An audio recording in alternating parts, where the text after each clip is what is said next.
சின்ன மருமகள்ல அடுத்து என்ன நடக்க போகுதுன்னு வாங்க பார்க்கலாம். ஈஸ்வரி கொஞ்சம் அவசரப்பட்டுட்டோமே, இப்படி நம்ம வாயினாலே உண்மையை சொல்லிட்டோமே, கொஞ்சம் அவசரப்படாம இருந்திருந்தோம்னா இன்னைக்கு நம்ம பையன் கையில 1 கோடி கிடைச்சிருக்குமே, இவ்வளவு அவசரப்பட்டு இந்த வார்த்தையை ஒத்துக்கிட்டோமே அப்படின்னு சொல்லிட்டு ஏண்டா சொன்னோம்னு அதிர்ச்சியாகி நிக்கிது. இதெல்லாம் கேட்டுக்கிட்டு இருந்த ஆத்தா அப்பதான் வாயை திறக்குது. ஏன்டி ஈஸ்வரி, கொஞ்ச நேரத்துக்கு முன்னாடி என்ன பேச்சு பேசுன, கொஞ்சமா ஆடின ஆட்டம் சேது உன் மய மேல போட்டது உண்மையான விஷம்னு நினைச்சு நீ இந்த உண்மையை சொல்லியிருக்க. இல்லைனா இப்ப வரையும் நீ இந்த உண்மையை சொல்லியிருக்க மாட்ட. என்ன கேட்ட? சேது உன் மய மேல பொறாமப்பட்டு இந்த வேலையை செஞ்சுட்டான்னு தானே அவனை கேட்ட. ஏண்டி, அவனை பார்த்து இப்படி ஒரு கேள்வி எப்படி உனக்கு கேட்க மனசு வந்துச்சு? நானும் நீ பேசுற பேச்செல்லாம் பார்த்துட்டு ஒருவேளை சேது இந்த மாதிரி பண்ணியிருப்பானோ அப்படின்னு நானே நினைச்சிட்டேன். ஆனா சேதை பத்தி எனக்கு தெரியும் டி. ஐயா ராசாங்கம், இவெல்லாம் திருந்தவே மாட்டா, இவளும் திருந்த மாட்டா, இவ பையனும் திருந்த மாட்டான். இதுகளையெல்லாம் வீட்டில் வச்சிருந்தோம்னா வீடே நரகமாக தான் ஆகும். இனிமேலாவது ஒரு நல்ல முடிவா எடு அப்படின்னு சொல்லி ராசாங்கத்தை பார்த்து ஆத்தா சொல்றாங்க. அதுக்கு ராசாங்கம் சொல்றாரு, என்ன ஆத்தா சொல்ல சொல்றீங்க, நீங்களே ஒரு முடிவை சொல்லுங்க அப்படின்ட்டு ஆத்தாவை பார்த்து ராசாங்கம் சொல்றாரு. அப்பதான் சேது வாயை திறக்கிறாரு.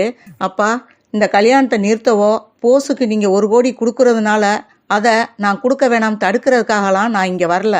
ஏன்னா ஒரு நல்லவன் கையில அந்த ரூபா போய் சேரணும், தப்பானவன் கையில அதை நீங்க கொடுக்க கூடாதுன்ற ஒரே காரணத்துக்காகத்தான் நான் இவ்வளவு தூரம் போய் கஷ்டப்பட்டு சிறுமலை காட்டில் போய் இவங்களை கூட்டிட்டு வந்து உங்களுக்கு முன்னாடி இந்த ஆதாரத்தை நான் சொல்றபடி ஆயிருச்சு. இவன் நீங்க நினைக்கிற மாதிரி நல்லவெல்லாம் இல்லப்பா, இவன் திருந்த போறதே இல்லப்பா அப்படின்னு சொல்லி சொல்றாங்க சேது.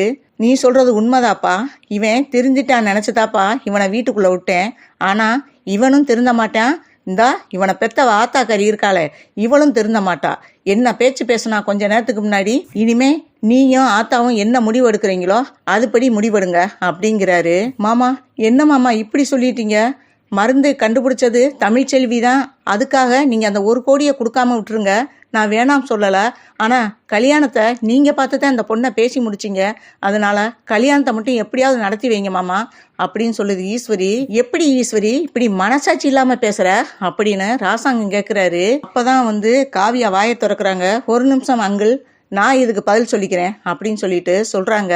ஈஸ்வரிய பார்த்து காவியா கேக்குறாங்க, கொஞ்ச நேரத்துக்கு முன்னாடி போட்ட சீனை நானே நம்பிட்டேன். ஒருவேளை போசி இந்த அளவுக்கு நல்லவனா, இத்தனை பேர் உயிரை காப்பாத்தினவனா, நம்ம தான் அவனை தப்பா எடுத்துட்டோமா அப்படின்ட்டு நான் கொஞ்ச நேரத்துக்கு முன்னாடி போஸை பத்தி நல்ல விதமா மனசுக்குள்ள யோசிக்க ஆரம்பிச்சேன். ஆனா இப்பெல்லாம் தெரியுது, அவன் வாயை திறந்தா பொய், சரியான பொம்பளை பொறுக்கி, பணத்துக்காக என்ன வேணாலும் செய்வான் அப்படின்றத இப்ப இந்த நிமிஷமே நான் கண்ணால பார்த்துட்டேன். இதுக்கப்புறமும் இவனுக்கு நான் கழுத்தை நீட்டுவேன்னு எப்படி மனசாட்சியோட நீ பேசுற அப்படின்னு சொல்லி ஈஸ்வரிய பார்த்து கேக்குறாங்க காவியா. பொய், பித்தலாட்டம், பொறுக்கித்தனம் எல்லாம் மொத்த உருவமா சேர்ந்திருக்கான் உன் பையன்.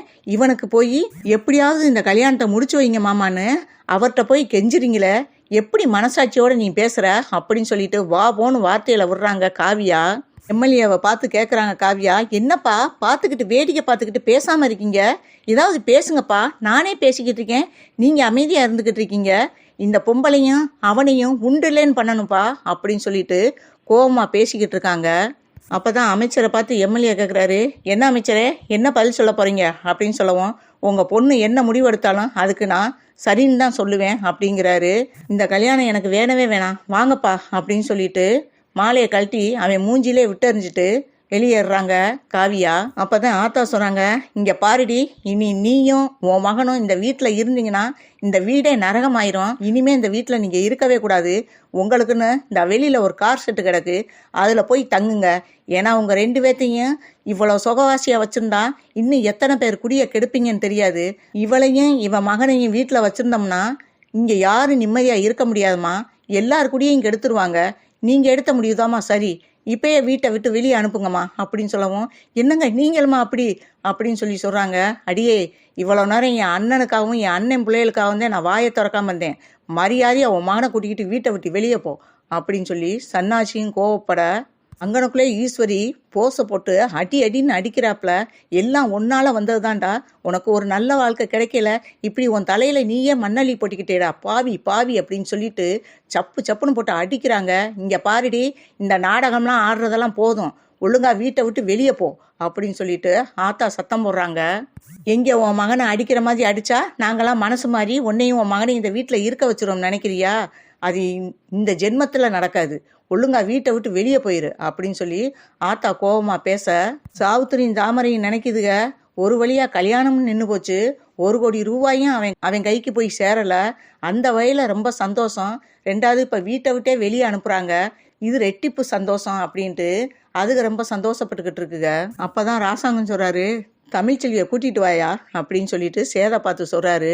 தமிழ்ச்செல்வி கையை பிடிச்சி கூட்டிட்டு வர்றாப்புல. என்னை மன்னிச்சுக்க தமிழ்ச்செல்வி, நான் தப்பான முடிவு எடுக்க தெரிஞ்சேன். நீ தான் என் உயிரை காப்பாத்தினதுன்னு எனக்கு முன்னாடியே தெரியல. என்னை மன்னிச்சுக்கம்மா அப்படின்ட்டு கையெடுத்து கும்பிட்றாரு ராசாங்கம்.